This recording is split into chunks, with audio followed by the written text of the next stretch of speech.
Começando a gravar. Olá a todos, bem-vindos, tá? Bem-vindos para a nossa segunda aula do nosso curso sobre a psicologia evolucionista das emoções, ou se vocês preferirem uma coisa mais simples, a evolução das emoções, tá? E nessa aula a gente vai estar falando um pouquinho mais, né, sobre essas conexões entre evolução e emoção, perfeito? E na realidade, a gente vai sair explorando mais hoje, um pouquinho mais, sempre um pouquinho mais. Tá? Eu espero que vocês tenham visto as respostas, as perguntas que foram feitas, que a gente não pôde responder na hora, a gente fez um vídeo, tá? Tá disponível no canal.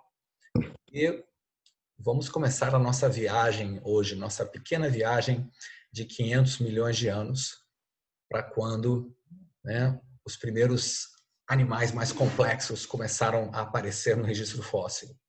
Mas a gente vai lá atrás e vai vir aqui para frente e vai terminar na gente, certo? Então, vamos começar a colocar coisas. Tá? Então, tá aqui. Quem quiser seguir nosso Instagram, tá aqui ele. A gente vai depois mostrar de novo no final, então podem ficar tranquilos.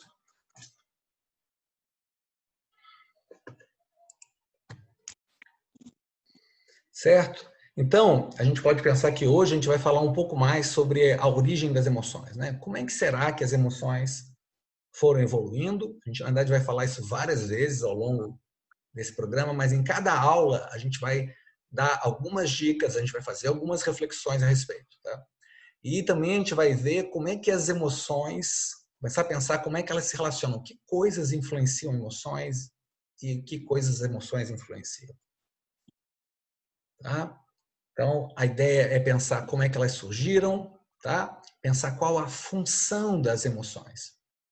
Tá? A gente já viu na aula passada que quando algo evolui, né, pelo menos do ponto de vista biológico, é um processo de tentativa e erro, né, de experimentação. E muitas vezes algo, quando evolui, aparentemente não serve para nada, mas depois acaba servindo para coisas. Nesse sentido, a evolução biológica também tem paralelos com a criatividade do ser humano, né? Que muitas vezes a gente tem ideias que inicialmente parecem que não vão servir para muita coisa. E algumas realmente não servem, mas outras acabam servindo. Tá? E, então, deixa eu só fazer mais uma coisinha aqui. Então, ok. Espera um pouquinho. Show. Gabi é a nossa rocha aqui para tomar conta das coisas. Então, uma hipótese muito interessante sobre a evolução, na realidade, do comportamento dos seres vivos, dos animais, tá? Incluindo as emoções, é que um fator muito importante é quando, né, nossos ancestrais animais começam a se mover, né, deliberadamente, não serem arrastados pelo vento ou pelas correntes, mas quando eles começam a se mover, e aí isso seria numa época que só existiam animais nos mares, nos rios, nos lagos. Tá? E aí, a partir da hora que você começa a se mover, né, começa a ficar muito interessante se aparecer, por acaso, uma invenção que permita você entender para onde você está indo, de onde você está vindo. Legal? Certo? E isso, em última instância, estaria relacionado à evolução dos órgãos dos sentidos. Né? Você vê, ouvir, cheirar. E o desenvolvimento de sistemas nervosos. Né? E aí, quando eu tenho um animal, né, que tem direita, esquerda, frente e atrás, tá? Eu gero um fator muito interessante para selecionar mutações, por exemplo, que os órgãos de sentido, alguns órgãos, principalmente visão, fiquem para onde o animal está indo. Legal? Como forma de orientar ele.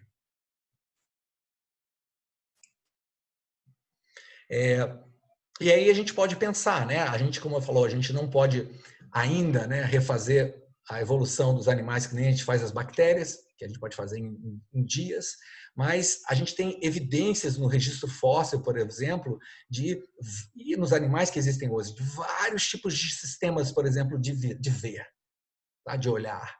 Eu tenho desde, por exemplo, nesse organismo aqui, que não seria nem um animal, nem uma planta, né, o que a gente chama de um protozoário, que ele tem uma organela, é uma única célula, mas ele tem um pigmento aqui, parecido com o pigmento que a gente tem no olho, que ajuda ele a perceber onde tem luz, onde tem sombra. Tá?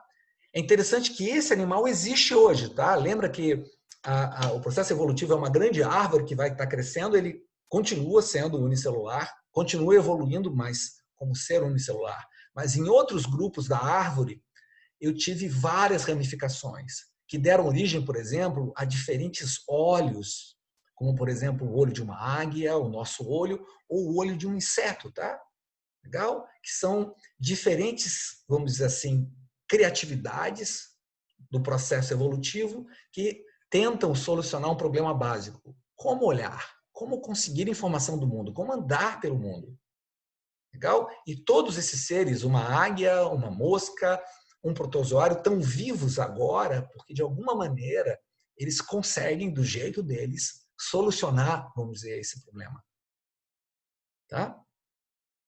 E a gente tem fósseis disso também. Né? Isso aqui, né, que parece o esqueleto de um animal ou a casca de um animal, na realidade é uma marca muito precisa. Imagina como um molde, que eu fizesse um molde de gesso, só que esse molde foi feito por um barro muito fino no fundo de um mar muito antigo. E depois isso virou pedra e alguém descobriu isso. No caso, esse aqui, em Marrocos, no norte da África. E através de radioatividade eu consigo saber mais ou menos a idade dessa rocha. A idade da rocha onde estava esse animal aqui é mais ou menos 350 milhões de anos atrás. Tá? Então, nesse momento, os oceanos já estavam cheios de seres vivos. Isso aqui seria um animal próximo dos camarões de hoje, de alguma maneira, e eu consigo ver detalhes de olhos deles. Repara que ele tem um olho parecido com um olho de mosca, que é feito de vários olhinhos. Então, esse animal, há 350 milhões de anos atrás, estava andando pelo oceano e tentando entender, de alguma maneira, o sistema nervoso dele. Para onde eu estou indo? Né? Do que eu quero me aproximar? Do que eu quero me afastar? Mas a gente tem evidências mais antigas ainda. Tá? Antes disso. E a gente pode também começar a pensar, né? Vou fazer aqui uma preparação para isso, que quando a gente olha algo, perfeito? Que nem aparentemente esse animal aqui tinha olhos há 300 milhões de anos atrás. E a gente tem registro bem mais antigo disso, de 500 milhões de anos atrás, animais com olhos. Até um pouquinho antes disso. A gente pode se perguntar, basta apenas você ter olho para você ver algo? Muitas vezes a gente tem essa expressão, né? Não, né? Olhos para ver. Mas olhos sozinho veem. Legal?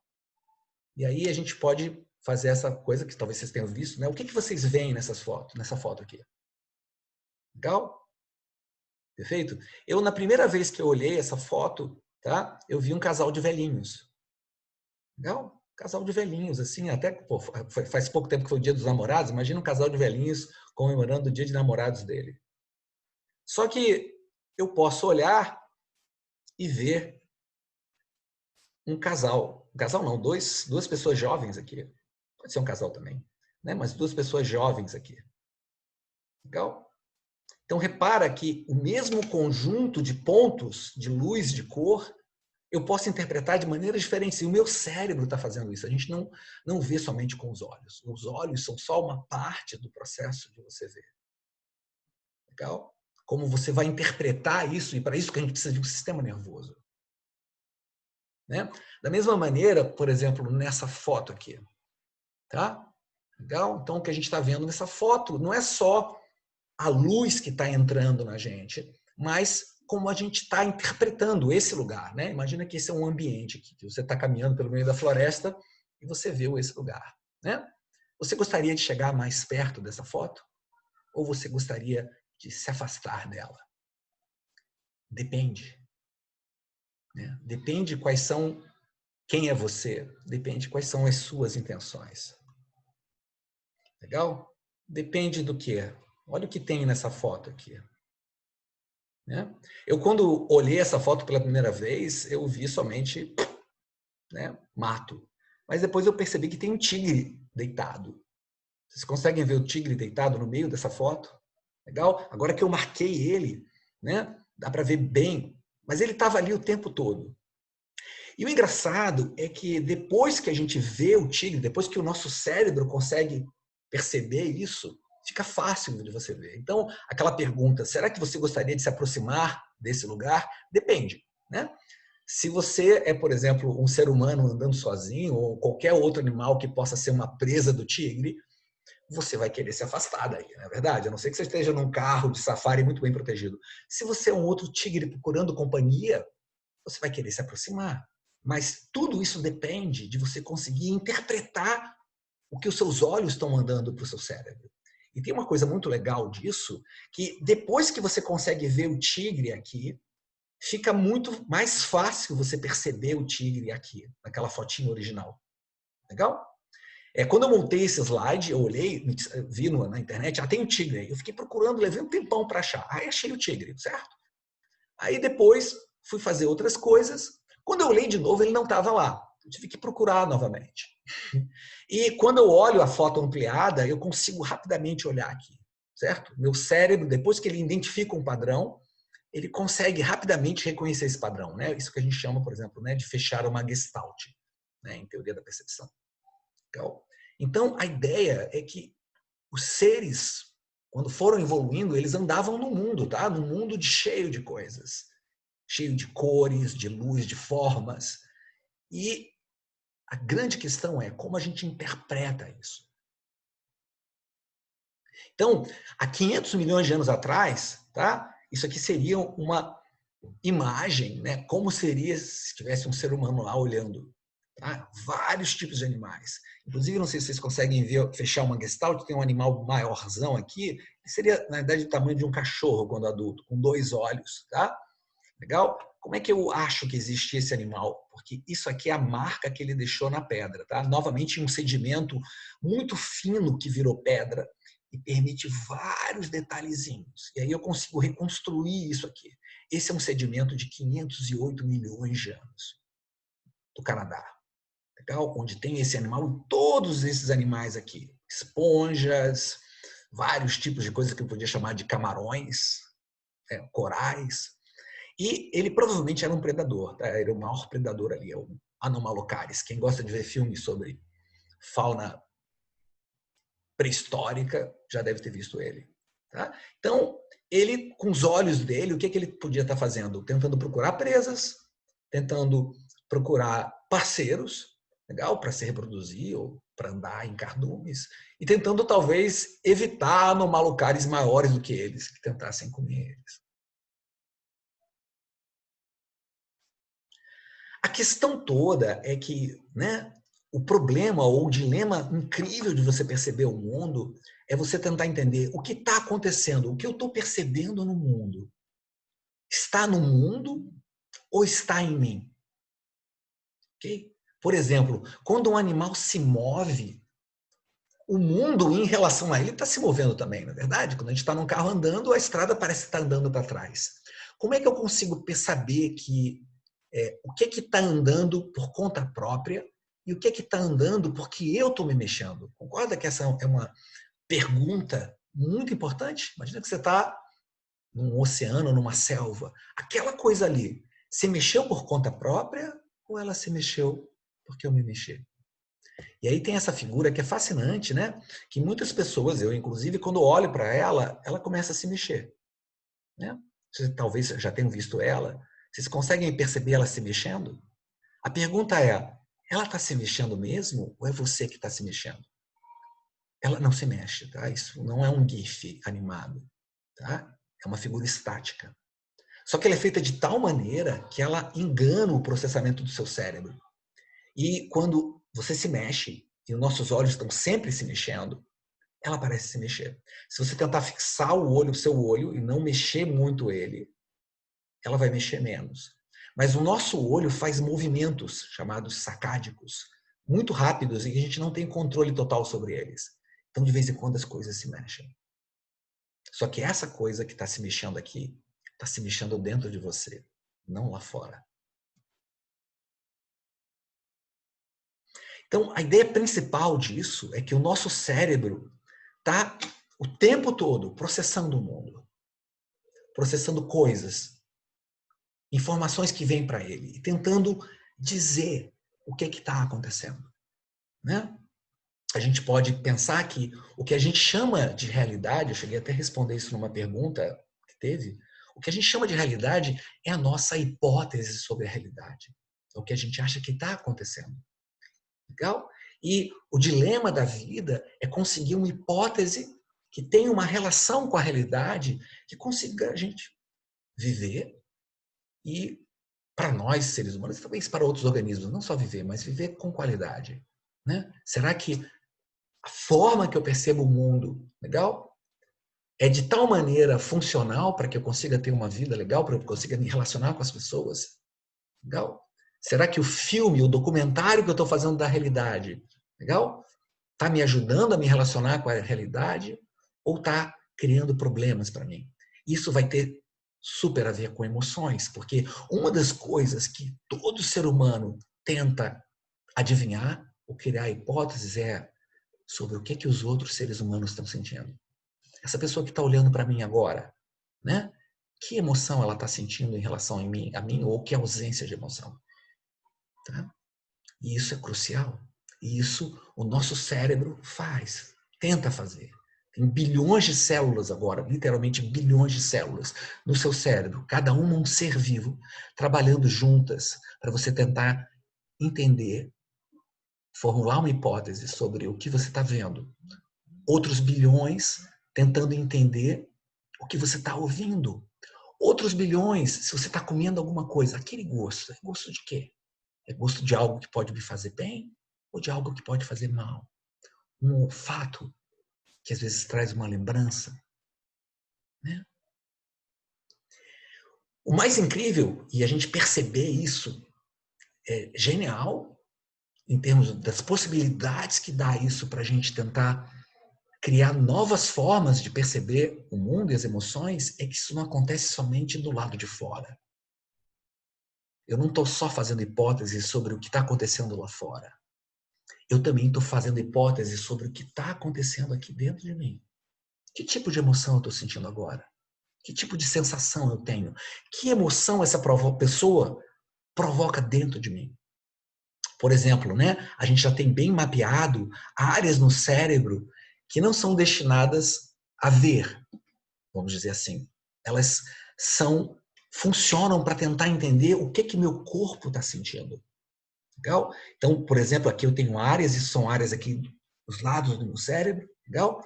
Destinadas a tentar entender o que diferentes partes do meu corpo estão me sentindo.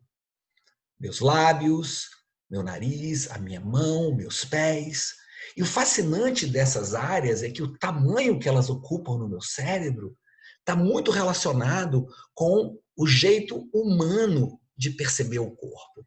Nós humanos, e provavelmente outros primatas que usam muito as mãos, nós temos uma percepção muito acurada nas nossas mãos. E as áreas que representam as mãos e os dedos no cérebro são grandes. Já nós temos, eu pelo menos, e eu imagino que sempre que eu pergunto para alguém, a minha percepção sobre as minhas costas. Eu quase não percebo as minhas costas se alguém não tocar elas em relação à minha mão. Então a percepção das costas e dos próprios pés é muito menor. Já a percepção também da nossa boca, da nossa face, que é uma forma de comunicação emocional crucial para os seres humanos, ela é muito grande no nosso cérebro. Legal? E o que estão fazendo essas áreas do nosso cérebro? Essas áreas do nosso cérebro não são o nosso corpo, mas elas são as áreas que tentam dizer para a gente, né? Para a gente, quanto entidade subjetiva, vamos dizer assim, o que está acontecendo no meu corpo? O que eu estou sentindo? Tá? E isso fica muito legal quando a gente faz experimentos para tentar brincar com essa percepção que a gente tem do próprio corpo, para entender melhor como isso funciona. Então, um experimento clássico aqui, que alguns de vocês já devem ter visto, é o chamado experimento da mão de borracha.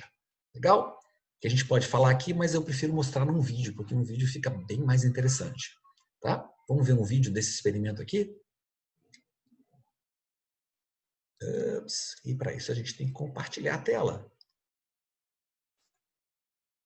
Ou, na realidade, deixar de compartilhar.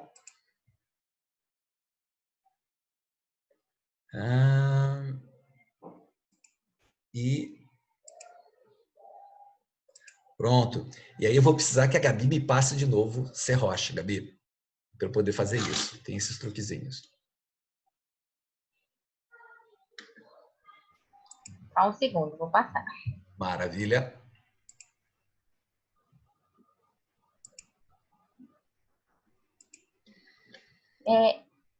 Onde é que eu passo, professor? Só? Pronto, você clica, acho que você pode clicar do lado da minha imagem, tem 3 pontinhos. Ah, E aí lembrei. você fala Make Ross. Achei, bacana. Pronto, maravilha. E agora, show de bola, eu consigo. Né? Por exemplo, eu tenho a impressão que cada vez que acontece uma pequena coisinha dessas, né?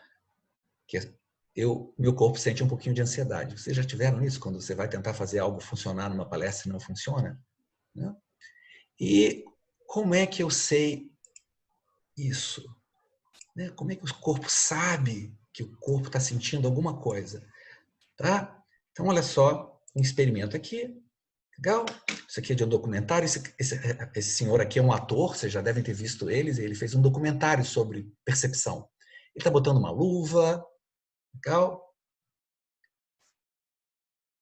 E ele está escondendo a própria mão dele num lugar que ele não consegue ver a mão dele.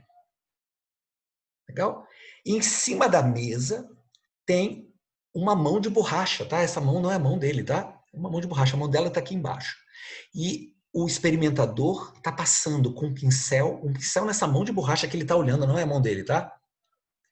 E embaixo está movendo o pincel da mesma maneira, em cima e embaixo. E ele está olhando para a mão. Né? Quem já fez esse experimento, eu faço uma versão simplificada dele quando eu dou aula na pós de neurociência. Aos pouquinhos você começa a ter uma sensação muito estranha. Olha a cara dele. Você começa a ter a sensação que essa mão de borracha, que você sabe que é de borracha, na realidade é a sua mão. Ele está falando aqui, está em inglês, depois vocês podem ver coisa que, olha, racionalmente eu sei que isso não é minha mão. Mas eu começo a sentir, o meu cérebro começa a sentir que aquela é a minha mão. Legal? Então, essa é uma das formas, porque o cérebro, para tentar entender o que a gente está sentindo, ele usa várias pistas. Uma das pistas é a sincronização entre o que eu vejo e o que o meu tato sente. E ele vai continuar aqui. E aí ele vai mostrar, isso é muito legal, que eu não tinha visto ainda um vídeo disso, uma outra maneira. Olha só, agora, aqui é a mão de borracha. E aqui é a mão de verdade dele. E ele fez uma conexão, que cada vez que ele mexe a mão de verdade, a mão de borracha em cima mexe. E quanto mais ele olha, mais ele tem sensação que aquela mão em cima é a mão dele. Repara que agora o experimentador não precisa fazer nada, só ele. Certo? Então, essa sensação entre ação e reação, eu faço alguma coisa e alguma coisa acontece, é uma pista para o meu cérebro dizer, isso faz parte do meu corpo. Isso talvez explique porque muitas vezes, quando a pessoa está muito acostumada a dirigir um carro, dirigir uma bicicleta, legal? Ele começa a sentir que o carro é parte do corpo dele, a bicicleta é parte do corpo dele. Porque, olha, saiu até uma propaganda aqui, quando ele se movimenta, tá? Coisas acontecem. Certo? Uma outra coisa que a gente pode fazer nesses experimentos da mão de borracha é ver se realmente a pessoa está acreditando aquilo. Uma forma de você ver se a pessoa está realmente acreditando, aqui é meio que num ambiente fora de laboratório, mas você pode fazer isso no laboratório, é basicamente, depois que você faz ela acreditar que isso aqui, que essa mão de borracha é a mão dela, você pega aqui a mão de borracha e você pega e, de repente, puff, bate com um martelo na mão de borracha. E a pessoa tem um susto, tá? Na verdade, se você estiver medindo o batimento cardíaco dela, na hora que você bater na mão de borracha, que racionalmente ela sabe é uma mão de borracha, ela vai ter uma coisa como se você tivesse batido na mão dela. Legal? Essa é uma forma de você fazer isso. E existem outros experimentos mais sofisticados ainda. Tá? E se eu conseguisse convencer meu cérebro que o meu corpo não está aqui. Ele está a 1 metro de distância daqui. Legal? Se eu conseguisse criar uma ilusão de que eu estou fora do meu corpo, né? Uma coisa que a gente associa a fenômenos, né? Vamos dizer assim, místicos, mas que a gente consegue recriar essa sensação em laboratório, usando um truque parecido com esse. Vamos dar uma olhada nisso? Isso aqui é muito legal. Tá? Isso aqui é um experimento desse sendo feito na Suécia, tá? Mas ele já foi feito em vários laboratórios. Então, olha só como vai funcionar o experimento. Tá? Aqui está a participante do experimento, né? Ela está com um óculos desses de realidade virtual, legal? Só que o que ela está vendo é a partir dessa câmera aqui, tá vendo? Que está 1 metro atrás dela. Então, a câmera dá para ela a visão de que ela está vendo a 1 metro de distância de onde ela está realmente. E, ao mesmo tempo, eu vou gentilmente cutucar com o lápis aqui o peito dela, né, o tórax dela, e vou mover o lápis perto da câmera, onde ela está vendo. Repara que o cérebro dela vai começar a ver assim, peraí, olha só, né? Eu estou vendo um lápis, tocando algo aqui, e ao mesmo tempo eu sinto o meu tórax sendo tocado. Está percebendo? Eu estou dando pistas para o meu cérebro de que, na realidade, meu corpo, na realidade não, né? Nessa simulação, meu corpo está aqui, 1 metro atrás, e não onde ele está. E depois de um tempo, o nosso cérebro começa a acreditar nisso. Ok? Perfeito? Se você perguntar para a pessoa, ela vai falar, olha, estou com uma sensação estranha, sabe? Como se eu estivesse em outro lugar. E aí, não sei se vocês viram, ele vai repetir, a pessoa pega novamente o martelo de borracha e bate aqui, onde não tem nada, mas onde estaria o tórax dela, segundo essa ilusão que eu criei. Legal?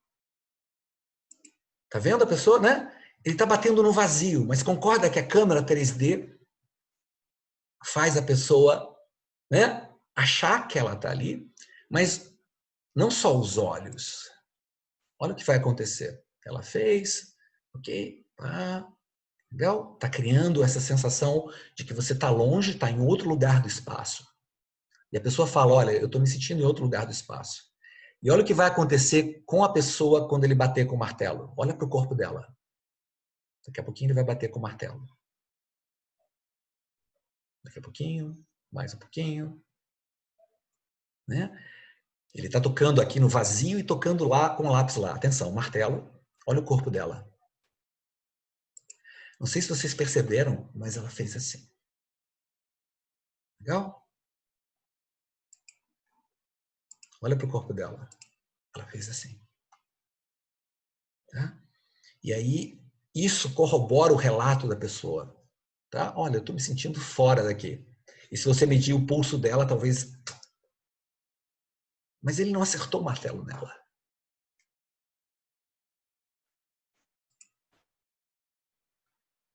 Incrível. Cara, eu acho isso fascinante. Não é verdade? E é fascinante também, e muito interessante para a gente, porque ele vai nos revelando que a gente também está tentando sempre entender o que está acontecendo no meu corpo. O que eu estou sentindo agora? Legal? Por exemplo, eu estou falando aqui para vocês e eu estou sentindo um arrepio na minha barriga.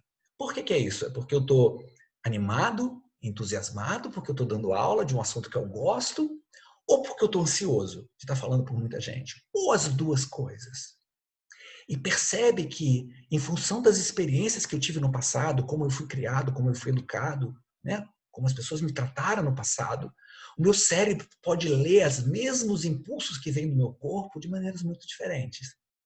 Né? Para algumas pessoas, talvez na mesma situação, ela leia aqueles impulsos como eu estou animado, uau, né? Que maneiro, eu estou descendo uma montanha russa, falando para muita gente. Ou eu estou ansioso. Ou uma mistura, que na verdade é sempre uma mistura dessas duas coisas. Ok?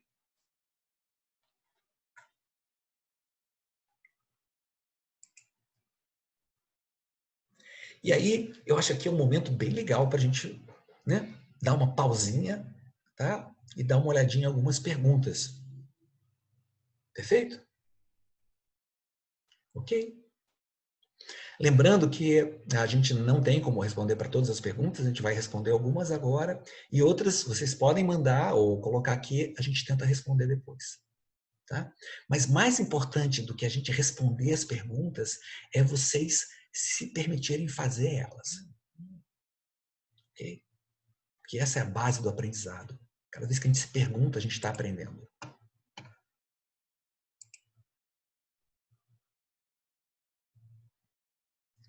Né? Deixa eu ver aqui. Tudo bem, Gabi? É também uma hora legal se você quiser beber água. Gabi, você teria alguma pergunta, né, que o pessoal foi fazendo? Que eu já vi que as pessoas estavam postando várias coisas no chat, mas alguma só para a gente... Aqui no chat a gente tem alguns comentários em Sim, relação à aula. sim.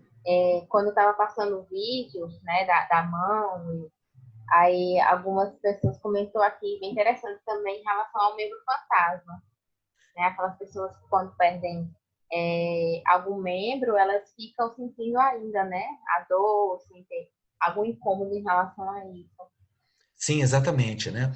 Essa forma como o nosso cérebro processa a sensação do nosso corpo, né, gera várias hipóteses muito legais sobre os membros fantasmas. Então, o que é membro fantasma? Imagina que você sofreu uma amputação, eu perdi minha mão, ou meu pé, legal? Depois da amputação, eu continuo sentindo coisas, né? Eu posso sentir coceira na minha mão. Agora, imagina sua mão está coçando e você não tem como coçar ela. Legal? Mas você sente ali. Você fecha os olhos e você sente como se a sua mão estivesse ali e ela está coçando. Às vezes ela está doendo. Né? Então, pessoas relatam situações muito desagradáveis, muito dramáticas. A pessoa ela fala, olha, eu sinto como se a minha mão estivesse fechando. Minhas unhas estivessem se cravando e dá dor. E é uma dor muito grande, eu não posso fazer nada. Como você trata a dor de uma pessoa que foi amputada? Na região, é na mão, não é aqui, é aqui. Legal? Então, a partir da hora que a gente tem esses mapas do cérebro, a gente começa a ter essa hipótese. Então o que deve estar acontecendo? Aquela área do cérebro perdeu a conexão, porque a pessoa não tem mais o membro. Né? E aí, aquela área do cérebro ficou offline. Né? Sabe quando a sua internet cai? Legal? E aí você fica olhando para o seu browser, mas seu browser está lá congelado em algum momento. Legal?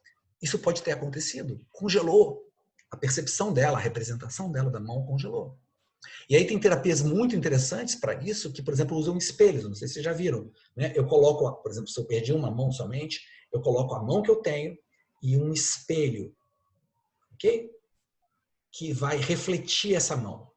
E eu vou, imagina que eu estou com a sensação que eu estou com ela fechada. Eu vou pegar a mão que eu ainda tenho e vou abrir ela. E vou imaginar que eu estou abrindo a mão que eu perdi.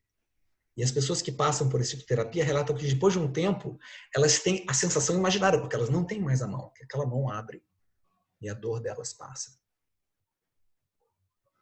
Legal?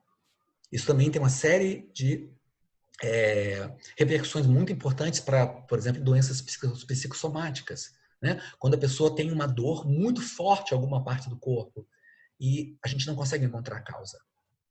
Legal? Essas dores, na verdade, podem estar sendo geradas pelo cérebro. E são dores tão reais como outras dores.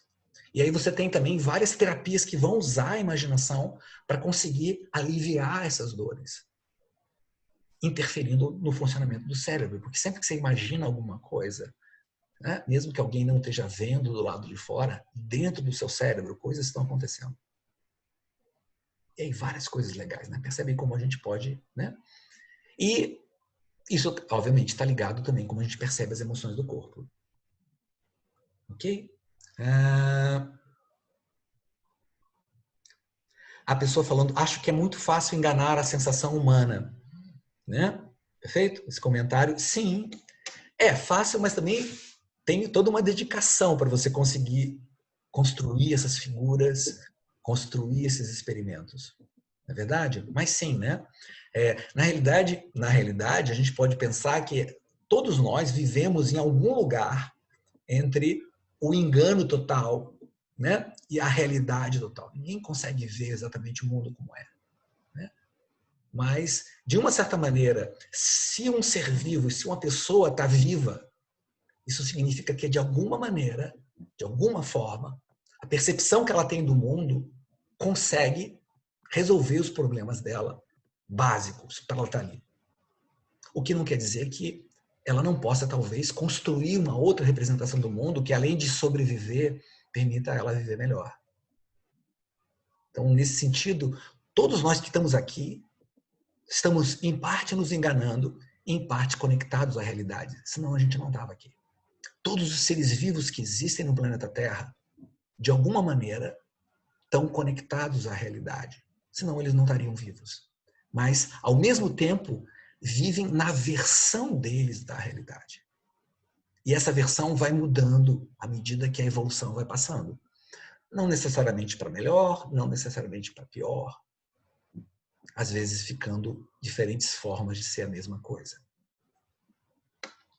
Vamos continuar, gente? Teria mais alguma última coisa, Gabi? Ou a gente coloca depois? Pode colocar depois. Pode Pronto. continuar. Então, vamos andar mais um pouquinho. Espero que esteja sendo interessante para vocês isso aqui, legal? E que vocês estejam conseguindo ver os vídeos. E a gente retorna para a nossa aula, para ver mais coisinhas interessantes.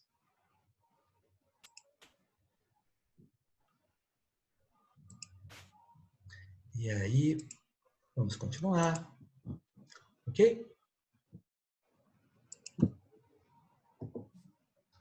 E aí, como a gente viu, né? Existem hipóteses que quando os animais começam a se mover, legal? Isso gera um fator de seleção muito forte para mutações que levam a um sistema nervoso mais desenvolvido, a capacidade de tentar perceber e entender o mundo. Então, nisso, mover seria um passo crucial na evolução dos animais. Mas mover para quê? Legal? Se você tem capacidade de mover, o que vai te levar a querer mover? E aí, quando a gente pensa nisso, emoções, né? Acho que a maior parte de vocês deve conhecer esses íconezinhos aqui do filme Divertidamente, né? Representando 5 emoções. Tem várias discussões de quantas emoções existem, depois a gente vai falar sobre isso. Mas é muito bonitinho para a gente pensar nessa diversidade de emoções. Emoções evoluíram a partir da hora que você pode se mover para por quê? De que forma eu vou me mover? Para onde eu quero ir? Do que eu quero fugir? E aí é interessante que essa palavra emoção, né? Ela vem do latim, né? Emotione. Tanto que em inglês, inclusive, é emotion. Motion, em inglês, quer dizer movimento. Emoção vem do latim movimento. Emoção é algo que mexe com a gente, que move com a gente. Se bem que às vezes ela mexe com a gente, fazendo a gente querer ficar absolutamente quieto, né? Quando você congela de medo. Legal? Ou quando você foge de medo. Ou quando você se aproxima de alguém porque você gosta dessa pessoa. Ou quando você se aproxima de alguém ao mesmo tempo gostando e com medo de se aproximar. Né? Quem já nunca passou por isso? Não é verdade? Então as emoções vão estar modulando os movimentos dos seres vivos. E essa seria a razão pela qual, depois que elas apareceram, por mutações, elas se mantiveram nos animais. Então a gente pode pensar a mesma coisa, né? Lembra do tigre que a gente estava tentando ver disfarçado? Legal? Certo? Esse tigre aqui, ele pode se mover, ele pode se aproximar e se afastar. Mas o que vai fazer ele se aproximar e se afastar? De que forma ele vai se aproximar e se afastar? Legal? Vai depender do contexto, né? Então a gente pode imaginar, né, ele com um rival, uma coisa bem Discovery, né? O tigre e o leão tem lugares em que pelo menos eles coexistiam em certas partes, tá? O tigre e o leão, né? Eu posso pensar em raiva, eu posso pensar em medo, né? Quando você tem um rival, um competidor. Agora, um parceiro, um outro amigo tigre ou, né, uma amiga tigre ou vice-versa, algum tipo de parceiro. eu posso ter a alegria de encontrar um parceiro, uma parceira, o mesmo amor, ou desejo, legal? E uma presa. Tá? Então, a ideia é que as emoções estariam preparando o nosso corpo para essas interações que a gente acha que vai acontecer. Acha. Entende aí a importância também de como a gente percebe o mundo, como a gente percebe os outros seres vivos. E cada um desses seres vivos aqui também vai gerar, em relação a esse tigre vindo na direção deles, né, diferentes emoções que vão tentar preparar eles para esse encontro. Ou, no caso da presa, para essa fuga, né, porque provavelmente ela vai ou congelar, para ver se ele ignora que ela está chegando ali, ou sair correndo. Ou, em alguns animais, se fingir de morto, porque muitos animais, muitos predadores não gostam de comer coisas que já estão mortas. E a gente vai em várias teorias sobre a função das emoções. E a gente pode fazer uma brincadeira evolutiva, né? A gente pode pensar as emoções evoluindo por mutação e seleção natural. Ok? Feito? Não necessariamente aconteceu assim, mas isso é uma hipótese que a gente pode formular que pode dar origem a experimentos para a gente testar se foi acontecendo assim. Certo? Então, por exemplo, imagina aqui um caracolzinho. Legal? O ancestral de todos os caracóis que existem hoje. Tá? E ele vai tendo filhos, e esses filhos vão tendo filhos, e vão acontecendo mutações. E essas mutações vão gerando predisposições. Né? O que eu faço quando acontece X? Legal? Então aqui a gente tem o primeiro mutante, né, que ele tem uma predisposição de se aproximar de comida quando ele percebe comida, e ele tem predisposição de se aproximar de um predador, quando aparece um predador. Legal? Aqui uma outra predisposição, aqui uma outra predisposição, aqui uma outra predisposição.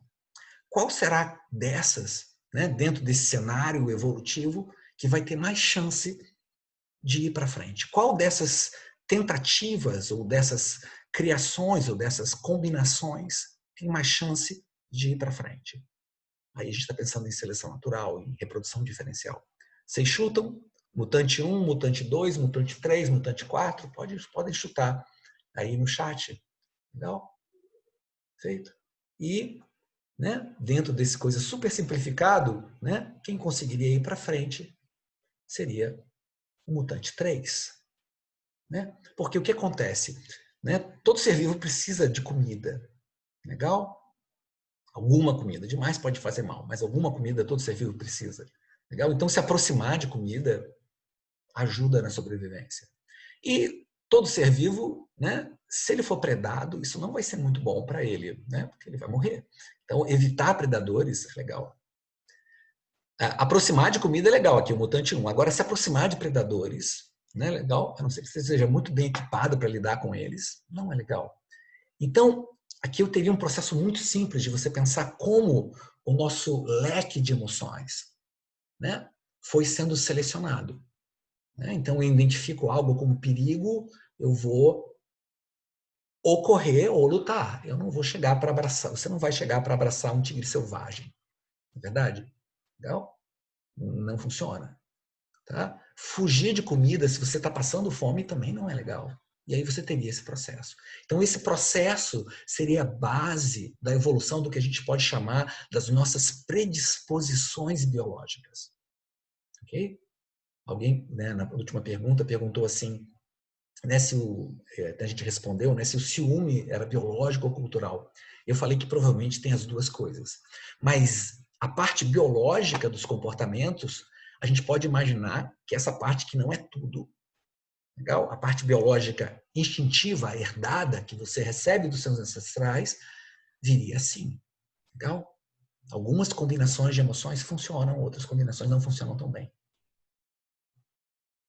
Só que mesmo a biologia não é somente isso. Mesmo os animais, eles não são instintos inflexíveis, como às vezes a gente tem essa visão deles.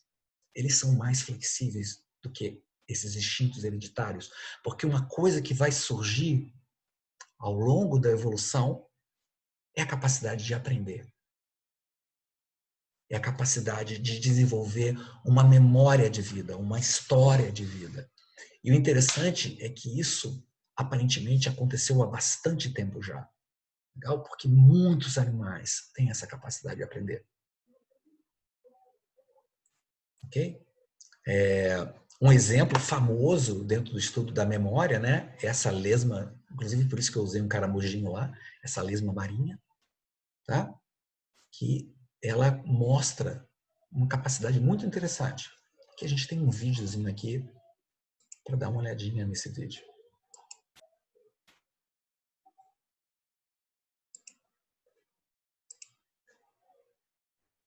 Que tá aqui, provavelmente.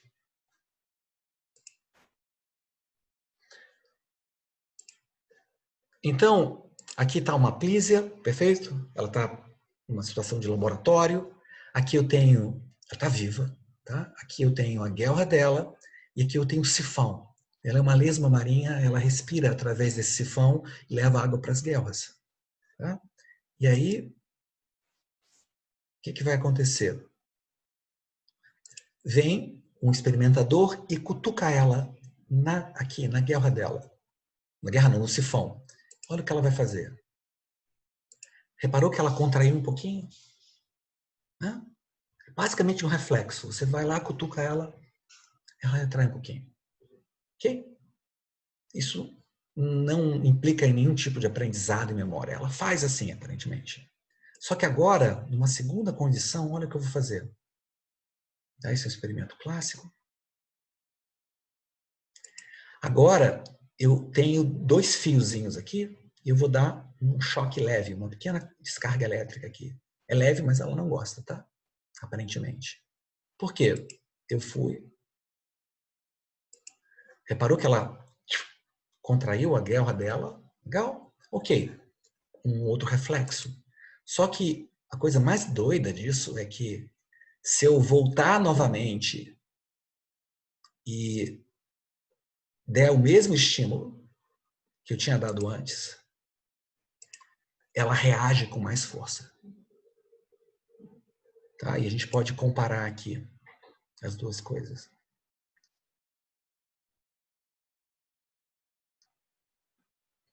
Normal, eu cutuco ela. Repara que se ela recebeu o choque depois, a reação dela é muito mais forte. E essa sensibilização, a gente diz que ela está sensibilizada, perdura no tempo. Ok? Perdura no tempo. E isso é muito interessante porque, né, a gente deve tomar muito cuidado quando a gente fala de um outro animal não humano, para a gente não antropomorfizar, né? A gente não tentar ver os animais pelo nosso ponto de vista. Mas repara que essa capacidade que essa lesma, a Plísia, está mostrando em nós, seres humanos, seria visto, por exemplo, como a base do nosso aprendizado, como a base dos nossos traumas. Legal? Sendo que se você cutuca ela poucas vezes, ela tem essa sensibilização durante pouco tempo. Se você cutuca ela muitas vezes, ela continua sensibilizada. Num ser humano, se fosse um ser humano, ela não é, a gente diria, essa pessoa ficou traumatizada. Né? Legal? Perfeito? A gente conhece já bastante do sistema nervoso da Plísia para saber que esse processo de sensibilização está relacionado a proteínas nos neurônios, etc, etc, etc. E indica que o processo de aprendizagem, de formação de memória, provavelmente é muito antigo nos animais. Legal? Então, os animais também não são esses robôs cegos controlados pelo gene somente. Eles aprendem. Eles criam uma história, vamos chamar uma história de vida, influenciado pelas coisas que aconteceu na vida dele. Então, uma aplísia dessa, que não sofreu o choque, que não sofreu vários choques, legal? Ela vai ter um tipo de padrão diferente de uma outra aplísia que pode ter exatamente os mesmos genes. Porque ao longo da evolução também surgiu a capacidade de não só você reagir ao mundo, mas de você aprender a partir das coisas que vão acontecendo com você. E aí eu começo a ir para uma outra questão, a existência de uma história de vida. uma história de vida que num ser humano eu vou chamar de quê? A nossa vida enquanto indivíduo, a nossa vida psicológica, no caso de um ser humano. E que nos remete a uma discussão muito interessante. Animais têm uma vida psicológica? Que animais? Quando é que isso surge? Mas, obviamente, a gente não vai trabalhar isso hoje, mas isso vai dar uma discussão, uma conversa muito legal entre a gente. E, aproveitando que a gente está falando de várias coisas que a gente vai discutir aí para frente, vai começar aí para frente, além disso, tá? Na história dos animais, provavelmente muito antes de aparecer os seres humanos modernos, os animais também aprendiam um com os outros. Eles não só aprendiam sozinhos, como a Plísia estava aprendendo a se relacionar com aquele estímulo, tá? Eles aprendiam olhando outros animais.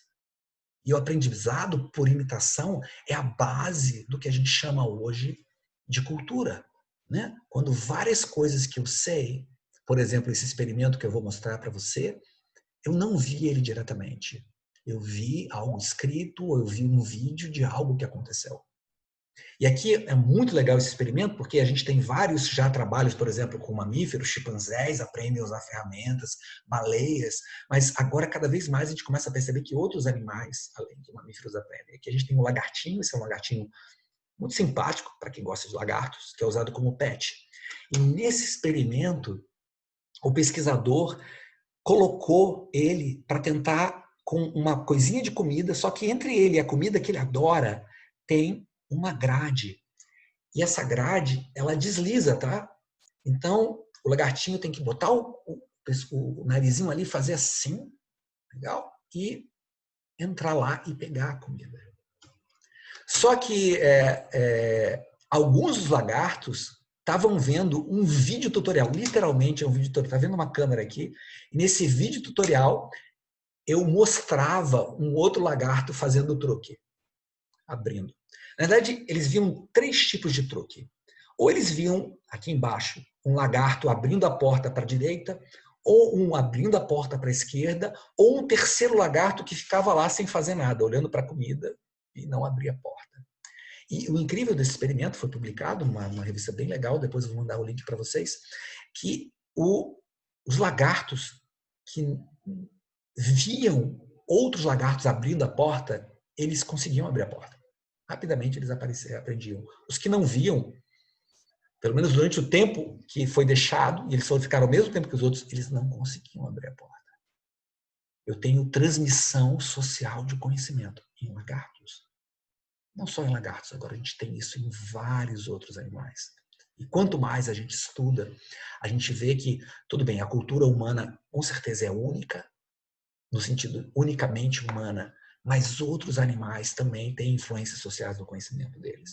Não que nem os seres humanos, mas do jeito deles, do jeito do lagarto de ser, o chimpanzé de ser. Ok? E tem um vídeo para isso, mas depois eu vou botar o link. Eu vou querer andar mais um pouquinho, tá? Para isso aqui também, que é muito interessante. Por exemplo, em nós, seres humanos, né, a gente tem essa história que assim como a gente, quando a gente começa a virar adulto ou adolescente, né, a gente começa a perceber que a gente, e muitas vezes outros humanos, quando eles vão escolher parceiros, eles são influenciados não só pelo parceiro, mas pela atenção que outras pessoas dão para esse parceiro. Né? Essa é coisa típica, né? Olha, aquela pessoa ali tem tanta gente achando ela interessante, né? Será que ela é interessante também? Se você achar essa pessoa interessante, porque outras pessoas estão achando ela interessante, repara que você está aprendendo ou confiando na experiência de outras pessoas. Isso é uma transmissão tipo cultural. E o legal é que agora a gente já sabe que isso acontece, provavelmente isso acontece em outros animais. Um exemplo clássico que se estuda muito é peixes. Legal? Então aqui nesse experimento, e o legal desse experimento é que ele repetiu num rio o que as pessoas já tinham feito em aquários. Legal? Então, aqui eu tenho um rio, o fundo de um rio, e tem peixes selvagens nadando aqui. E nesse rio eu fiz uma arena, quase como se fosse, né, uma arena de apresentação de modelos de moda, sabe? Uma passarela de moda. Legal? Em que os peixes que estão passando por aqui, eles podem parar e olhar o que tem nesses vidros. E em alguns desses vidros tem um macho, em outros tem uma fêmea sozinha. Em outros tem um macho e uma fêmea, tudo dessa espécie aqui, tá? Ela é legal porque é fácil você diferenciar pelas nadadeiras quem é macho e quem é fêmea. Em umas situações tem um macho e uma fêmea. Em outra situação, 2 machos. Em outra situação, 2 fêmeas. E aí você contabiliza quanto tempo os peixes que estão passando aqui ficam interagindo com esses vidros. Legal? E o que eles verificaram? Nessa espécie aqui, uma fêmea passa mais tempo na frente de um vidro em que tem um macho e uma fêmea do que num vidro que tem 2 machos. Ou no vidro que tem 2 fêmeas.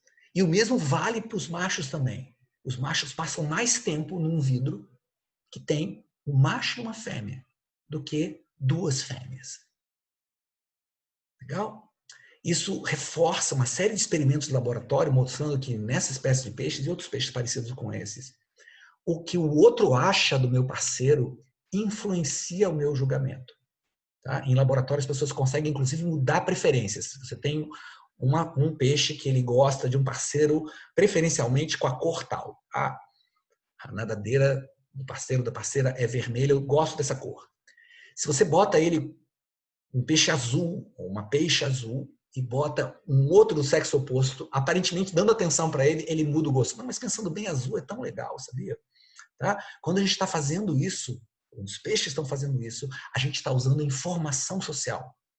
Isso é a base de você surgir uma cultura, né? A base, de, por exemplo, de você ter uma moda. Poxa, qual é a roupa legal? E aí várias coisas que você pode pensar em função disso. Então, a ideia é que, embora o ser humano tenha uma cultura unicamente humana, a transmissão social de conhecimento não é só da gente. E provavelmente surgiu há muitos milhões de anos atrás. E na gente se transformou naquilo que a gente é agora, né? Com a nossa evolução cultural, com mídias sociais e essas coisas loucas. E aí, começando a fechar, a gente pode pensar que, na realidade, e o objetivo, né, dessa aula é a gente pensar que as nossas emoções não são processos somente biológicos, somente instintos, somente predisposições. Não são somente processos psicológicos, coisas só da nossa vida. E não também são coisas somente sociais, que a gente aprendeu com a nossa cultura. São as 3 coisas interagindo o tempo todo. Às vezes interagindo de uma maneira que é legal para a gente, e às vezes interagindo de uma maneira que não é tão legal. Às vezes dando muita satisfação e felicidade, sentido para a nossa vida, e às vezes gerando muito sofrimento e falta de sentido. A gente pode pensar que para um ser humano, e a gente está fechando a nossa conversa de hoje, existia um grande dilema emocional, que é o quê? As 3 perguntas emocionais que volta e meia a gente está fazendo. O que meu corpo está sentindo agora? Que coisa estranha é essa que está acontecendo com o meu corpo? Por que ele está sentindo assim? Por que ele está se emocionando dessa maneira? Né? Seria o aspecto biológico. Ou que legal que ele está se emocionando dessa maneira.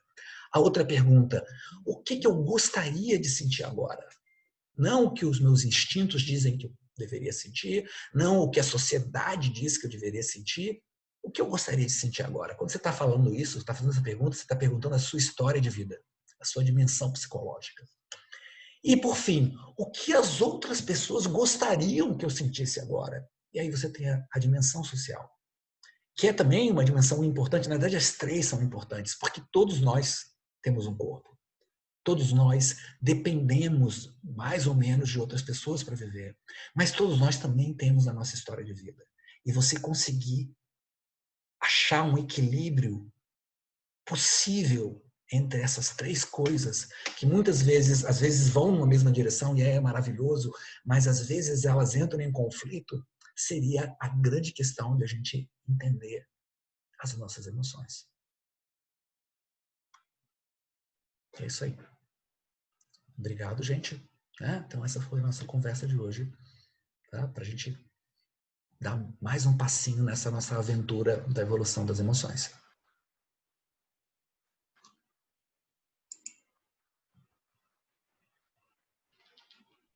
E é isso, tá?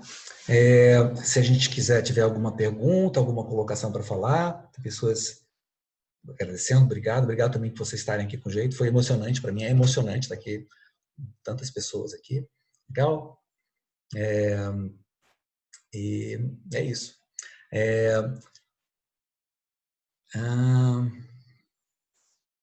Legal, então. Gabi, você teria alguma pergunta que você gostaria? Você viu por aí? Eu tenho que te dar um mute, na verdade. Em relação ainda à questão da mão, surgiu um comentário aqui, deixa eu ler aqui o comentário. Colocaram assim: ela não teria desviado por ver algo na tela indo em direção a ela, que nem o filme 3D, quando algo voa em direção à tela? Sim, isso é verdade. Né, aí você está falando naquela experiência fora do corpo, né? Da pessoa fazer isso. Legal? Porque, na verdade, ela estava vendo o martelo como se estivesse indo na direção dela. A grande questão disso é que a pessoa que está fazendo o experimento, ela não relata somente, veio alguma coisa na minha direção e eu me desviei. Ela relata assim, olha, eu estou com uma sensação muito doida que o meu corpo está em outro lugar. Por exemplo, quando a gente faz esse experimento, você pode fazer uma brincadeira de pedir para a pessoa que está usando aquele óculos, certo? Para ela se mover um pouco no espaço e depois voltar para onde ela estava. E ela não volta exatamente para o mesmo lugar. Então, tem relatos mesmo que a pessoa relata ter uma experiência fora do corpo, out of body experience. Legal?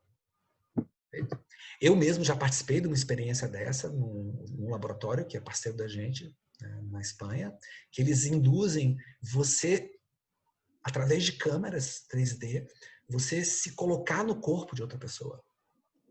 Legal? Como forma de sentir empatia. A gente agora já tem a capacidade de você se sentir como... Não, veja só, não estou falando de um avatar, uma outra pessoa real usando uma câmera. Legal? De você se sentir no lugar dela. Que é muito interessante, porque basicamente isso é empatia. Você conseguir se colocar no lugar da outra pessoa. Mas sim, aquele experimento tem várias explicações. Todo experimento tem várias explicações. Por isso que é legal você fazer vários experimentos, tá? E vários controles, para você começar a ver qual dessas explicações parece que está funcionando melhor. Legal?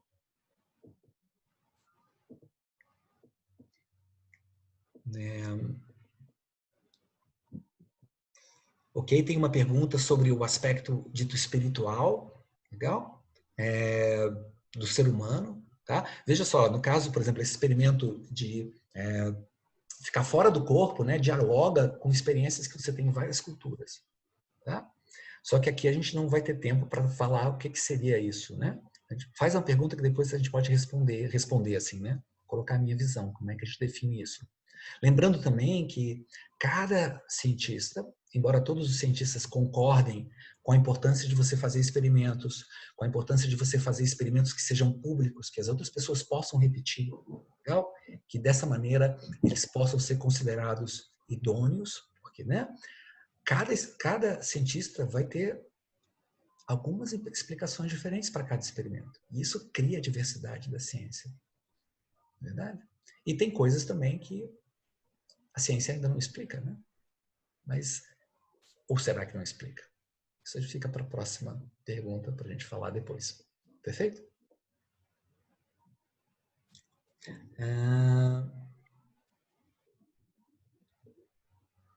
Pronto. E aí tem uma outra pessoa, né, só para a gente terminando, falando, por exemplo, de quadros como esquizofrenia, né? Como é que todos esses processos com que o cérebro cria, né, tenta interpretar a realidade, vai estar relacionado com o que a gente chama de distúrbios, como, por exemplo, a esquizofrenia. E aí também tem toda uma discussão. E essa discussão vai levar em conta exatamente todos esses fatores, né? O quanto desses distúrbios tem uma influência genética, o quanto eles têm uma influência da história de vida de cada pessoa e quanto eles têm uma influência de como a sociedade percebe essas pessoas. E provavelmente todas essas coisas são importantes. Legal? Então, a forma como alguém vivencia um distúrbio psicológico pode ser influenciado por questões genéticas, pode ser influenciado pela história da vida como ela está e pode ser influenciado pela forma como a sociedade vê aquele distúrbio. O mesmo distúrbio que numa cultura pode ser considerado uma coisa muito, né, ruim, ou muito não aceita, em outras sociedades pode ser aceita e vice-versa. Então as coisas estão todas interagindo aí. E isso é uma linha de pesquisa muito legal.